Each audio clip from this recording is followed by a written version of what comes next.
Welcome to the Academy of Esports podcast. I'm your host, James O'Hagan. I'm here with Justin Jacobson. He's an attorney with the Jacobson law firm. Justin, thank you for being on the podcast today. Thanks for having me. I'm glad to be here. Yeah, you are a esports and entertainment attorney. You deal in intellectual property rights. You deal in contracts. I'm sure right now, as things are going on in the world with the esports, and I'm sure there's a lot of people who are getting a lot of attention, that the ideas of going pro are becoming more real to some people. And I guess there's some people who are wondering, what do I have to do? Yeah, definitely the way I look at what's going on today is really just kind of proving the model that, like, the last couple of years, this has really been growing, and you see more traditional entertainment and sports people coming into it. Mm-hmm. And now when there's, no live sports, no live concerts, like pretty much nothing on, you're seeing the response and almost like the need for stuff like this.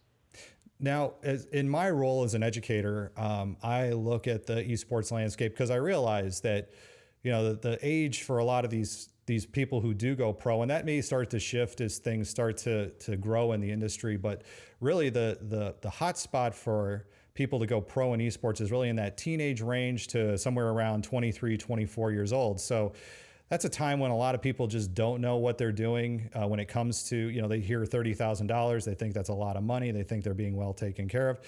If I'm a parent or I'm an educator of a child who is approached on a pro contract, I might not know who to go to. So that's why I have you in here today. So Justin, let's put this in the perspective of a parent or an educator who does have a student or a child who comes to them and says, "Hey, I was approached about a possibility of going pro in esports. What is the first thing that I should do as either a parent or an educator to help this child?" I mean, first off, you got to make sure it's real. As we see, there's a lot of, people that are just saying they have teams and are doing this and that. And once you kind of identify this is like a real opportunity and that like it's a reputable organization or they're competing in a real league, once you kind of do your due diligence on that, depending on what your own background is and, where I kind of come in is, to find a professional in the industry, whether it's, an attorney who specializes in the field or, there's been a new emerge of potential talent agents and people that are representing, these people in this field. Mm-hmm. And, just general entertainment industry, people that are familiar with these kind of contracts. So, you have a lot of different options and opportunities for where you can go once you realize that this is like a real thing. Well, if I'm, because a lot of what we're finding now is that esports isn't just growing in big cities, but it's also growing in small market areas, small towns, rural areas where they do have internet connections, but they may not have a breadth of attorneys who maybe practice in entertainment or contracts such as these. So even if I am a parent or an educator who has a child who is approached in this way, after I verify, how do I even find that an attorney would be a good choice, or where should I maybe take as a next step? Say I found out that this opportunity is real. How do I go and vet, I guess, an attorney who might be able to help in this area? Well, yeah, I mean, similar to like, entertainment and sports and fashion, some of these more creative industries, attorneys and other professionals start specializing in these areas. You have CPAs and accountants who just help entertainment people, who just handle, the books for large entertainers and musicians. And similar to those areas, esports and gaming has started to develop these kind of people. So usually it's really about kind of doing your research on them, whether it's going to the internet, asking for recommendations from other people. And, it's kind of the same way you choose any attorney. You kind of reach out to them, you get their vibe, you ask what their credentials are, the kind of deals they work, the kind of people they work for. Mm-hmm. And once you start saying, oh, well, I've done Overwatch deals and Call of Duty, and these are the kind of teams with Immortals and Optic and Rogue, and, people can kind of tell you their past experience, and you can understand, oh, okay, like they know the vernacular, they know the teams, they know the players, and they kind of have prior experience with this. Mm-hmm. And, most of that is really just kind of developed over time and from doing it, and, when I was growing up through, college and law school, there was not really a thing called esports law or, people representing professional gamers and streamers or even the teams in this capacity. Mm-hmm. So it's not like, but now there are, and that's, become a new debate today is, the applicability of these kind of classes and how beneficial they are. So if I'm going to an attorney, because even for me, I'm a grown adult. I've had to deal with attorneys before in the past in various degrees, whether it's just for a contract or estate planning or things like that. I haven't been to jail, but it can be intimidating, I guess, to start an attorney search, because again, you don't know. A lot of people just don't know the firms. They don't know, other than word of mouth, perhaps. But what's maybe one thing that I could look for in an attorney? Because I always worry about retainer fees, or I always worry about asking for a lot up front without really understanding what I'm even going to get in return. So when I'm starting to vet attorneys, even if I do an internet search and I find who may be two or three, what are some good questions I might want to ask them? Well, as I was saying, definitely, their prior experience and who else they're working for. Sure. Well, I might not be able to tell you the players' names, who deals I've done, but I can give you an idea of the kind of games and the kind of teams I've done things with, and that can give you the level of my experience. Mm-hmm. And then, different attorneys work differently. Some, maybe just like a flat rate where it's like, this is the cost to do A, B, and C. Mm-hmm. Some work on like an hourly rate where you put a certain down and they bill you based on what they do. And some are more on like a retainer rate where you give a certain amount each month and we'll give you X amount of services. So it's really about finding the situation that works best for you. And, some larger law firms may not have as much flexibility as, a sole practitioner, like someone like me who, works with people of all different levels. Coming from the music world, I worked with, musicians from, indie artists just starting out Mm-hmm. to more established artists doing, big 5-6 figure deals with, Warners and Sony of the world. So you're really, what you could charge them is not always what you can charge these other people. So, different attorneys have, different flexibilities based on, how they approach their business. And I guess, some people may say, oh, I can do this on my own, but, I hear That's you laughing. my answer. Well, I think it's important to realize that while, the contracts may sound great, this is also a service that really protects you, because you have a responsibility as my attorney to protect my best interests in all of this, correct? Yeah, like, there's all these conflict of interest, and, being an attorney, you owe a duty of loyalty and confidentiality to your client. So you act in their best interest. Sometimes they may not understand it's in their best interest, but it's your job to explain, like, okay, like everything's great now, but what if you become a super duper star like Tifu out of nowhere? Right now this agreement might work for you, but 2 years from now, 6 months from now, a year from now, it might not be the same. The situation might be different. Ninja might play with you and all of a sudden you are now a superstar. Whereas before that, no one really knew you. Mm-hmm. And, now the deal that you're getting, $1,000, $2,000 a month probably isn't worth when, you're getting thousands of, concurrent viewers and, making all this extra income and all your social media is going up. So you need someone who can even envision this, who can be like, okay, like let's build this into the contract that like in the far off chance that I am successful and I do become a star, then I need to have the option to have, a raise in my salary, or, a bigger percentage of my tournament winnings, or, a bonus once I hit, 1 million followers or 500,000, or, whatever metric, so that, it's encouraged the players. Because as a team, you want them to have higher numbers. You want them to keep going. You want them to build, because it only helps you. But as a player, you want to be incentivized to say, okay, well, if I stream extra hours a month, I get, $500 every extra hour. And, these are things that as someone who understands the industry and who has been doing this, these are what you can try to build in. But if you don't even think about this as a possibility, then you're just not going to even ask for it.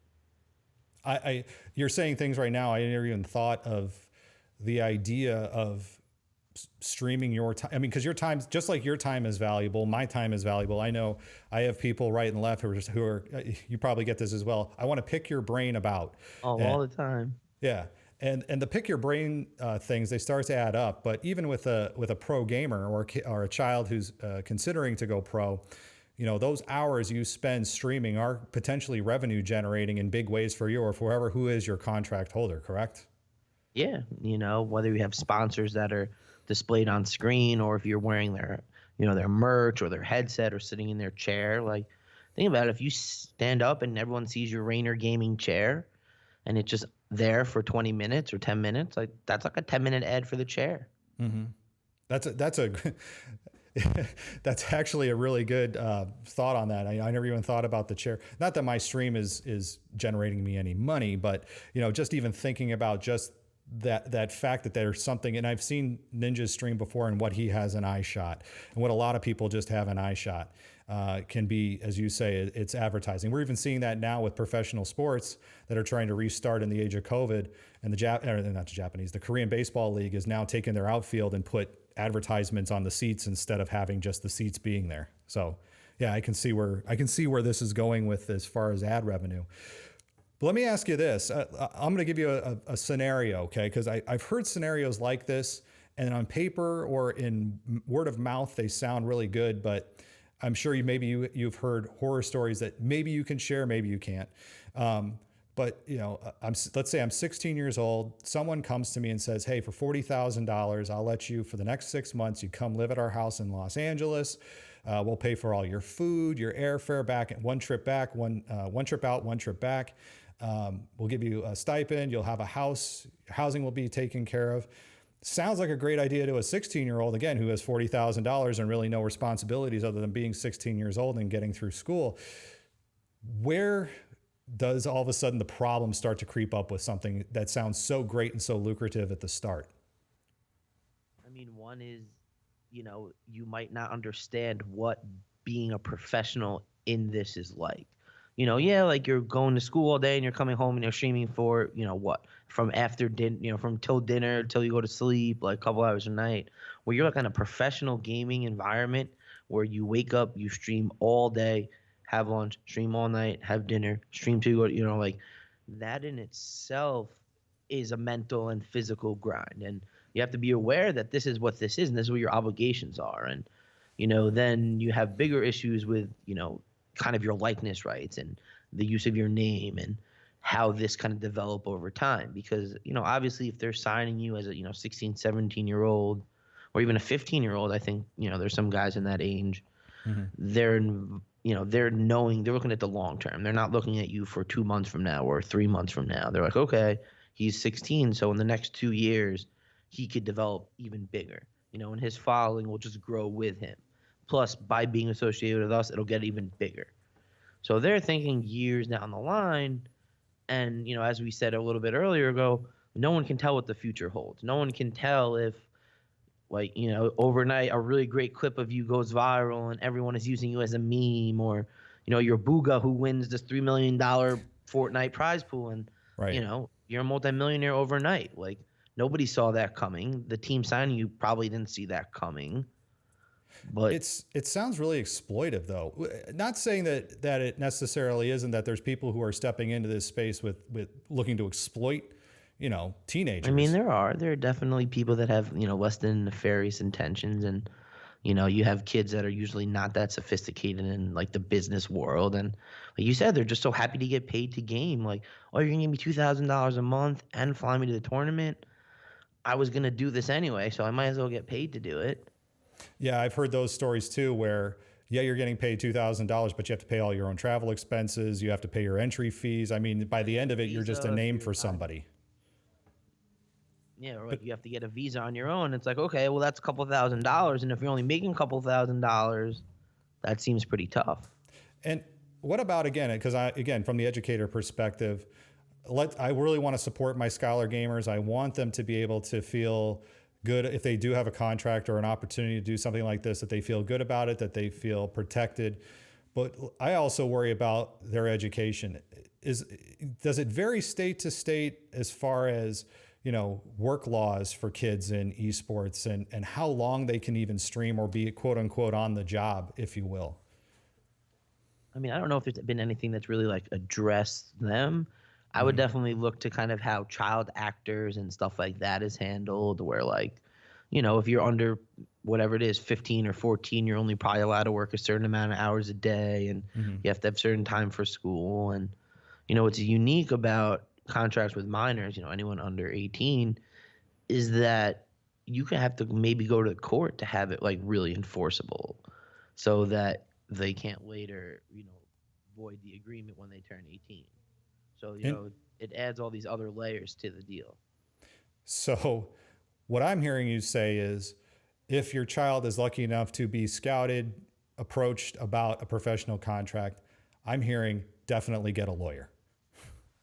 Well, yeah, I mean, especially if you don't understand the 20, 30, 40-page deal that they're signing, that is a multi-year deal that, has all kinds of buyout clauses and, obligations on behalf of sponsors and what you can wear and can't wear and, you know, just a lot of things that you really can't do or, have to do. And if And you don't again, really understand them, you might, put yourself in a bad position. and this episode isn't to scare anybody away from saying, "Oh, well, I don't want my child to be involved in this industry." We're just trying to make sure that you as the listener realize that that opportunity is really exciting. I mean, I know how excited educators get when they get the opportunity to launch an esports program into their school, and they want to do it the very best. With kids to be able, as you said earlier, to get told, "Hey, $2,000 a month, and we're going to pay you to be on our team, and we're going to take care of you," sounds again really good, but in the reality, it's important to dot your I's, cross your T's, check every box, make sure you have somebody who understands entertainment law, child labor law, to really check these things over and make sure that they are on the up and up. Yeah, and maybe because you're a minor, you try to do a limited duration. Like the way you look at it is okay. Like let's see how 3 months go or 6 months. With an option for another 6. Like you can kind of dictate the terms a little bit more if you're aware of like okay, like I don't want him to sign a 3 or 4 year deal because this might obligate him too much. And just the way the scene changes is like games come in and out all the time. So just because you're a big streamer in one game and maybe the new hot game comes out, like either you adapt or you don't. And, then you also think about it as like maybe you don't want to have to do this full time or you have to wake up and like this is what you do. So I think it's important, to kind of dip your toe into the water and not just jump in the deep end, especially if like you're really kind of starting out. Right. And Justin, you do your own podcast on subjects like this and everything and other things that related to music. I've listened to your music podcast. Actually, I found it very fascinating. I find intellectual property law to be even something to me that if I were to go back to law school, I think that's a subject area I'd want to look into. But where could people come to find out more about you? You're in the New York area, New Jersey area. I imagine you're licensed to practice in just those two states, or are you licensed to practice elsewhere? In New York, and definitely follow me on Twitter, Justin J ESQ. My DMs are open, so feel free to message me. And jacobsonfirm.com has a lot of useful articles, and we're here to help. I believe in helping educate the community. And what's the podcast that they can find you on? I host the Esports Biz Show, where each week we have a different guest from the esports industry. And as you mentioned, I've been putting out a little music business and law podcast, just explaining a few different facets of the music world. Well, Justin Jacobson, thank you so much for sharing these great ideas.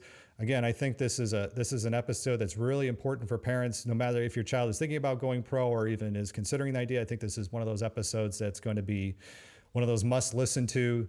And I really thank you for your time here on the Academy of Esports today. That will do it for this week on the Academy of Esports. I've been your host, James O'Hagan. Esports are organized competitive video games allowing schools to redefine their athletic culture, diversify opportunities for student participation, promote good physical and mental health, increase collegiate scholarship pathways, and play games. We can never forget the importance of play. The mission of the Academy of Esports is to support these ideals. The vision of the Academy of Esports is for all students to experience the fun and joy of playing competitive video games. You may follow me on Twitter at Jim O'Hagan. That's at JIMOHAGAN, and through the Academy of Esports account at TAO Esports. It's a great way to get the latest blog posts, podcast episodes, and news coming out of esports and education. And remember, you can continue your engagement by going to www.taoesports.com. You can also connect through Facebook at www.facebook.com/TAO Esports. Thanks again for listening, and I look forward to our time again next week.